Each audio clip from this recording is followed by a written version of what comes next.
వచ్చి కాపాడినవయ్యా అంటాం. దేవుడు వచ్చి రక్షించినవయ్యా అంటాం. అంటే మన ఆపదలో ఉన్నప్పుడు మనల్ని పరవశించేవాడు దేవుడు, కష్టాలు ఉన్నప్పుడు మనల్ని విడిపించేవాడు దేవుడు. जो उद्धार करता है, जो पैगंबर है, जो खुदावंद यीशु है, जो आसमानी परमेश्वर है, वही एकलौता परमेश्वर है जिसने दुनिया में आया, सारे मनुष्य के लिए अपना कुर्ब आया, अपने लहजा आया, गाड़ा गया, मारा गया और तीसरे दिन छूटा है। एकलौता चुना परमेश्वर है। बाइबल చెప్తా ఉందండి, నేను చెప్పాలి. ఇట్లా బైబిల్ రాయబడింది. బైబిల్లో చెప్తా ఉంది, ఆయన ఒక్కడే పునరుత్థానమైన దేవుడు, ఆయన ఒక్కడే సమాధిని గెలిచిన దేవుడు, ఆయన ఒక్కడు మాత్రమే మళ్ళీ రాబోతున్నాడని బైబిల్ చెప్తా ఉంది. కావాలంటే మీరు బైబిల్ తీసుకొని చదవండి. ఇది వాస్తవాలు నిజమా మీకు తెలుసు. ఆయన గురించి రాయబడిన మాట లోక రక్షకులు. ఆయన ఒక్కడే నిజమైన రక్షకుడు అని బైబిల్ రాయబడి ఉంది. ఆయన నిజమైన ఆహారం రాయబడింది. ఆయన నిజమైన బంధం రాయబడింది.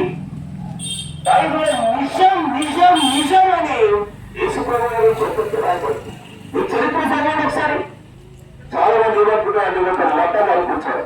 మతం కాదండి, మతం కాదు. మతం అంటే ఏంటండి? మతం అంటే ఏంటి? మీ గూగుల్లో పెట్టండి, మీ ఫోన్లో పెట్టండి. మతం అంటే అభిప్రాయం. ఒక వ్యక్తికి ఒక అభిప్రాయాన్ని మతం అంటాం. ప్రతి మనిషికి ఒక అభిప్రాయం ఉంటుంది కదా. మనకు ప్రపంచంలో దాదాపుగా రిజిస్టర్డ్ అయిన దేశాలు 200 దాదాపుగా. ఈ 200 దేశాల్లో దాదాపుగా 40,000కు పైగా మతాలు తెలుసా మీకు తెలుసా? 40,000కు పైగా. మతం అంటే అభిప్రాయం. కాబట్టి మానవుడు అనేకమైన అభిప్రాయాలు కలిగి ఉన్నాడు.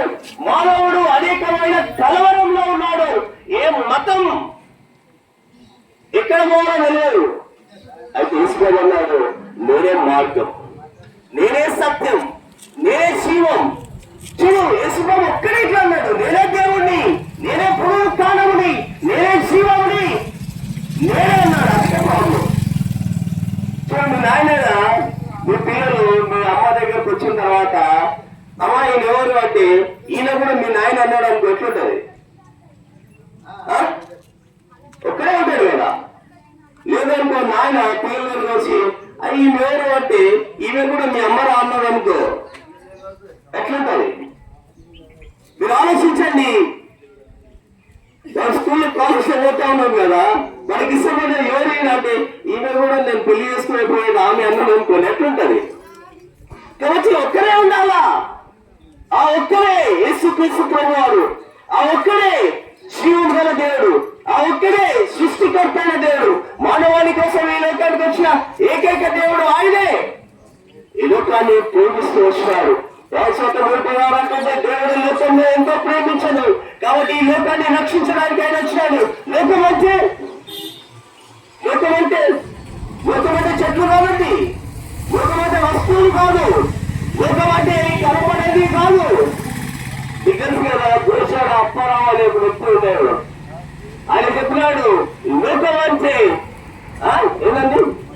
లోకం అంటే మనుషులు కదా. లోకం అంటే మట్టి కాదు, లోకం అంటే మనుషులు అని చెప్పాడు. అందుకే యేసుప్రభు ఈ మానవుని ప్రేమించడానికి లోకానికి వచ్చాడు. అందుకే బైబిల్ సెలవిస్తా ఉంది, ప్రతి మానవుడి కోసం ఆయన మరణించాడు. లోకంలో ఉన్న ప్రతి మానవుని ప్రేమిస్తూ వచ్చాడు. దేవుడు లోకంలో ఎంతో ప్రేమించాలని బైబిల్ సెలవిస్తా ఉంది. లోకంలో ఉన్న ప్రతి మానవుని ఆయన ప్రేమిస్తూ వచ్చినాడు. ఇందులో కులం లేదండి, ఇందులో మతం ఉండదు, ప్రాంతం ఉండదు, రంగు ఉండదు, భేదం ఉండదు. నేను తప్పుగా అనుకోకపోతే నేను కూడా ఒక మాట చెప్తా. మేము పద్మశాలి కుటుంబంలో జన్మించిన వాళ్ళు. నేను మా పూర్వీకులంతా కూడా చేనేత కార్మికులు. మా పొద్దున వేస్తే మాకు ఆరాధన దేవుడు ఉండేవాడు. మేము చేసే ప్రతి పనికి ఆరంభము దేవుడే. మేము వేసిన ఫస్ట్ చేయాల్సిన పని దేవుని ఆరాధించిన తర్వాత ఏదైనా పని. అలాంటి నిష్ఠ గల జాతిలో పుట్టినట్టు వాడిని నేను కూడా. ఇది ఒక తక్కువ జాతికి చెందింది కాదు, ఇది ఒక తక్కువ దేశానికి చెందింది కాదు, ఇది ఒక ప్రాంతానికి చెందిన కాదు. దేవుడు నన్ను రక్షించినాడు, దేవుడు నా కుటుంబాన్ని రక్షించినాడు. ఈ దినం ఇంకా గట్టిగా ఎందుకు చెప్తా ఉన్నామంటే ఆయన ఒక్కడే దేవుడు. కావాలంటే చరిత్ర చదువు. ఈ దేవుడు చరిత్ర గల దేవుడు, చరిత్రహీనుడు కాదు. నేను చెప్పగలుగుతా యేసు ప్రభువు వారు ఈ లోకంలో పుట్టినాడని. నువ్వు ఆరాధిస్తున్న దైవం ఎప్పుడు పుట్టినాడు ఒకసారి ఆలోచించు. నువ్వు ఆరాధిస్తున్న దేవుడు ఎప్పుడు పుట్టినాడు ఒకసారి ఆలోచించు. చరిత్రను అడుగు, నీ ఫోన్ అడుగు. అన్నిటినీ నీ ఫోన్ మీద ఆధారపడి బతుకుతున్నావు కదా, అన్నిటినీ నీ ఫోనే అనుకుంటున్నావు కదా. ఫోన్ లేకుండా ఈరోజు మానవుడు బతకలేకపోతున్నాడు కదా, అలా ఫోన్ అడుగు. నిజమైన దేవుడు ఎవరో నీకు చెప్తా ఉంటాడు.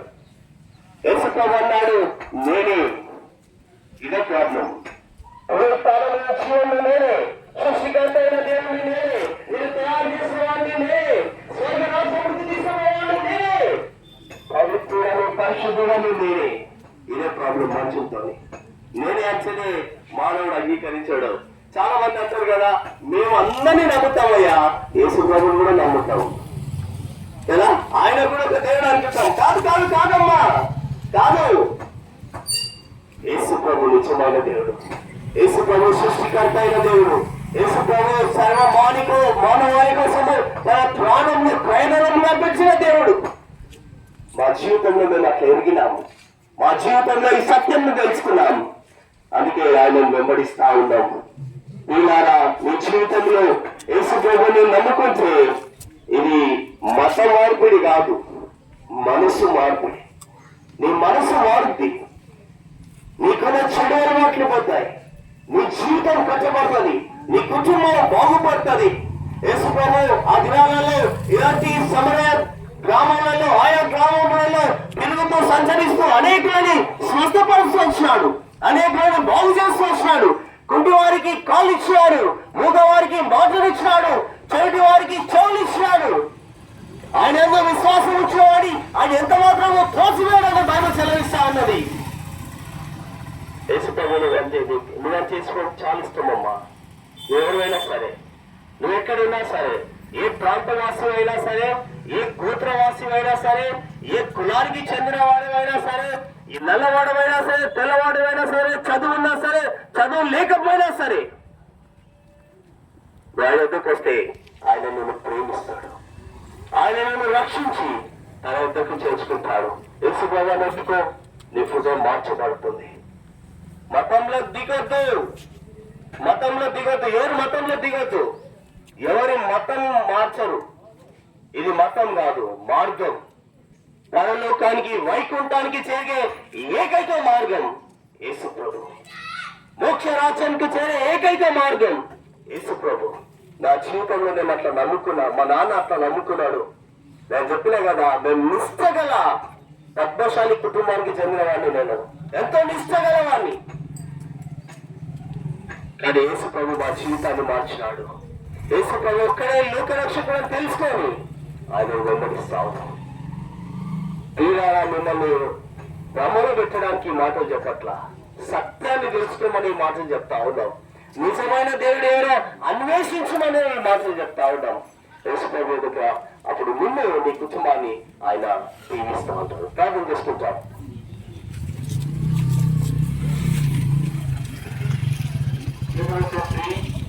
దేవానికి యేసుక్రీస్తు వారి శ్రేష్టమైన నామాలను ఉపాసన చేస్తూ ఉన్నాం. ఇక గ్రామం మధ్యలో గ్రామ రాజ్య సువార్తను రాష్ట్రం ద్వారా అనుభవిస్తున్నారు. ఉన్నాడు వాళ్ళ హృదయంలో సహకరించమని రాజ్యానికి వారసులు ప్రభా సృష్టికర్తవు నీవే, నేనే జీవమును, నేనే మార్గమును, నేనే సత్యమును చెప్పిన దేవుడు.